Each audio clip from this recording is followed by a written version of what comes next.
ఉద్యోగులు అయ్యా మీ కొత్త జీతాలు వద్దు, మాకు పాత జీతాలు ఇవ్వండి, చంద్రబాబు నాయుడు గారు 2014-19 మధ్య ఇచ్చిన జీతాలే ఇవ్వండి అని అడిగితే వాళ్ళను కూడా బెదిరించి సంతకాలు పెట్టించినటువంటి మీరు ఈరోజు పిఆర్సీ గురించి అవ్యాజ్యమైనటువంటి ప్రేమలు చూపిస్తా ఉంటే అదేదో చెప్తారు, తల్లికేమో చేయనాడు పిన్నమ్మ గాజులు కొనిస్తానన్నట్టు.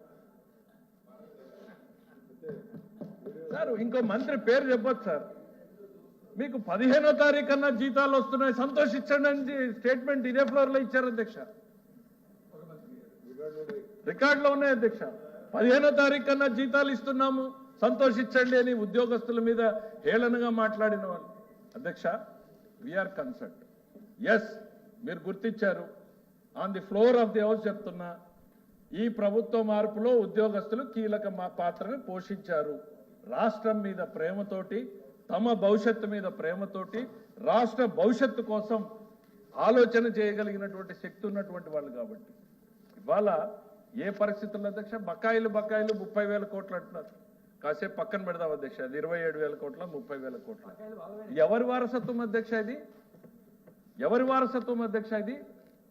మేము ఆ రోజు వైట్ పేపర్లో ఇచ్చింది 21,000 కోట్లు అంటే కాదు 23,000 కోట్లు అని ఉద్యోగ సంఘాలు ఆ రోజు మాకు వచ్చి చెప్పాయి. ఇంకా మీరు ఇవన్నీ మిస్ చేస్తున్నారు చూడండి.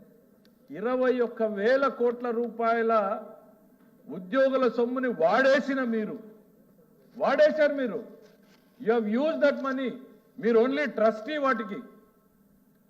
ఆ ట్రస్టీగా ఉండాల్సినటువంటి సొమ్ముల్ని కూడా వాడేసి అధ్యక్ష ఎలక్ట్రిసిటీ అనుకుంటా కరెక్ట్గా, నేను I'm not able to recollect అది. ఎలక్ట్రిసిటీ డిపార్ట్మెంట్కి సంబంధించినటువంటి వాళ్ళ సేవింగ్స్ అధ్యక్ష ఏపీ ఫైనాన్స్ కార్పొరేషన్ అని ఒకటి పెట్టి అక్కడ వాళ్ళకు వచ్చే వడ్డీ కన్నా తక్కువ వడ్డీకి దీంట్లో ఏపీ కార్పొరేషన్ తీసుకుని దీని నుంచి స్టేట్ డెవలప్మెంట్ కార్పొరేషన్ తీసుకుని అక్కడి నుంచి స్కీములకు పథకాలు రన్ చేశారు అధ్యక్ష.